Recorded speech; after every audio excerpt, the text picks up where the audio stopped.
আজি বিহুৰ প্ৰথম দিন, সেই গতিকে ডিঙিত গামোচা আৰু পাঞ্জাবী মানে পিন্ধি পেলাই ওলালোঁ। বিহু মানে অকণ ওলাই যাম বুলি ঘৰৰ ফ্ৰণ্টৰ জেগা। তো চাওক ব্লগটো, যিহেতু বিহু ডিঙিত গামোচাখন থাকিলে ভালেই লাগে। তো hello' viewers, welcome to my YouTube channel JS77 rider on YouTube. তো আজি বিহুৰ প্ৰথম দিন, তো ভাবিলোঁ অলপ ওলাই যাওঁ বুলি আৰু আপোনালোকৰ কাৰণে এটা ব্লগ বনাওঁ বুলি।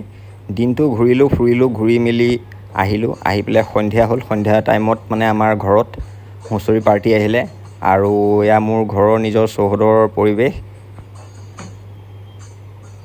বিহু হুঁচৰি।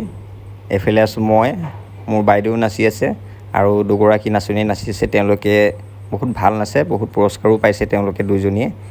তো ভাল লাগিলে বিহু পৰিৱেশটো।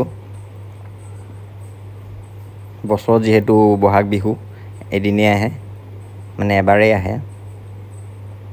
এনেদৰে বিহুটো আমাৰ চোতালত অলপ মানে চবেই ফূৰ্তি ফাৰ্তা কৰিলোঁ আৰু ভিনদেউৱে কেমেৰা কৰি আছিলে। তো ব্লগটো চাওক।